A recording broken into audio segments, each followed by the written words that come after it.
नमस्कार दोस्तों, मैं डॉक्टर पलक जायसवाल, ब्रेन और स्पाइन सर्जन नागपुर, आपका अपने यूट्यूब चैनल पर स्वागत करता हूं। इस चैनल के माध्यम से हम ब्रेन और स्पाइन की बीमारी और उनके बारे में, उनके ट्रीटमेंट के बारे में जानेंगे।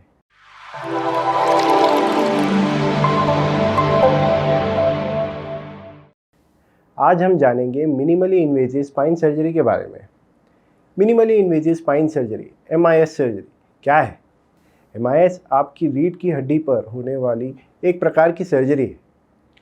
इस प्रकार की सर्जरी में स्टैंडर्ड सर्जरी की तुलना में छोटे इंसिजन या चीरों का प्रयोग किया जाता है।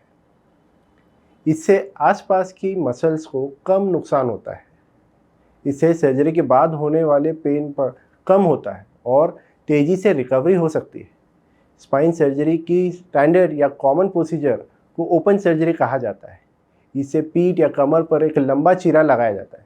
रीढ़ की हड्डी के आसपास की मसल्स और सॉफ्ट टिश्यू को रिट्रैक्ट करना पड़ता है। कई बार ये सॉफ्ट टिश्यू और को काटना भी पड़ता है। MIS के दौरान सर्जन एक छोटा चीरा लगाता है और वो एक ट्यूबुलर रिट्रैक्टर डालता है।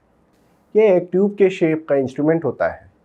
यह रीढ़ की हड्डी के एरिया में एक सुरंग या चैनल बनाता है।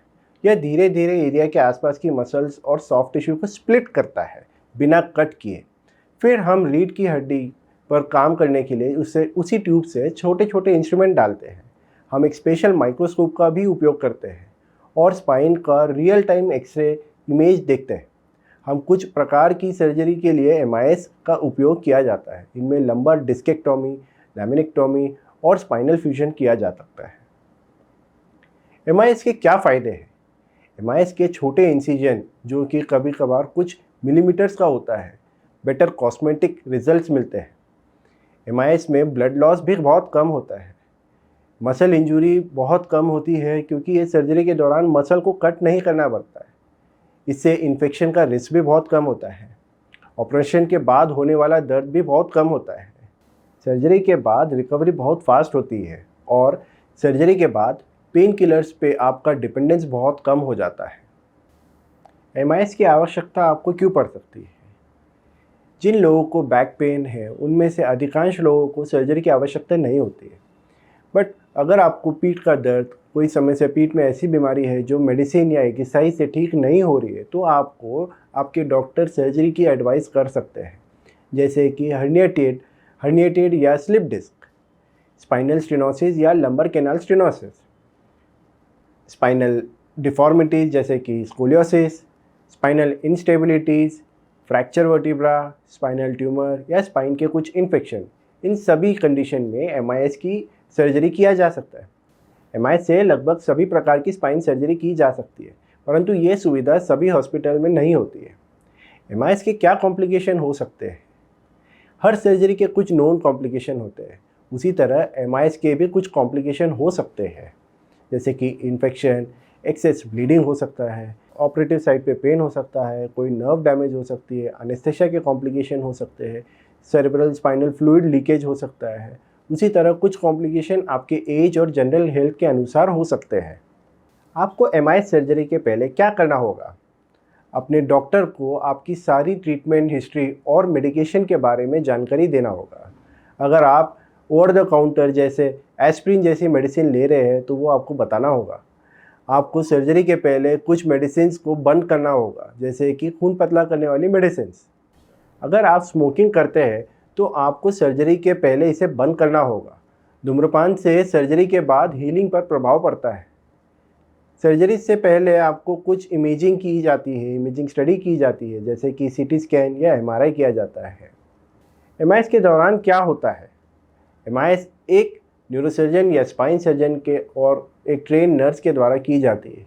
स्पाइन में के कौन से हिस्से में प्रॉब्लम है, स्पाइन के कौन से लेवल पे प्रॉब्लम है, ये सब देखते हुए ऑपरेशन डिसाइड किया जाता है। सबसे पहले आपको एनेस्थेसिया दिया जाता है। MIS के लिए एनेस्थेसिया या तो जनरल एनेस्थेसिया या रीजनल एनेस्थेसिया दिया जाता है। जनरल एनेस्थेसिया में आपको पूरी तरह से बेहोश किया जाता है। आपको ऑपरेशन के दौरान किसी तरह का दर्द महसूस नहीं होगा। MIS के सर्जरी के दौरान हम एक स्पेशल टाइप का एक्सरे मशीन यूज़ करते हैं, जिसे हम सियाम कहते हैं। सर्जन आपकी बैक पे एक छोटा सा चीरा या इंसिजन लगाता है। उसमें से एक ट्यूबुलर रिट्रैक्टर डाला जाता है। फिर सर्जन उसी रिट्रैक्टर में से छोटे छोटे इंस्ट्रूमेंट डालकर आपकी स्पाइन सर्जरी करता है।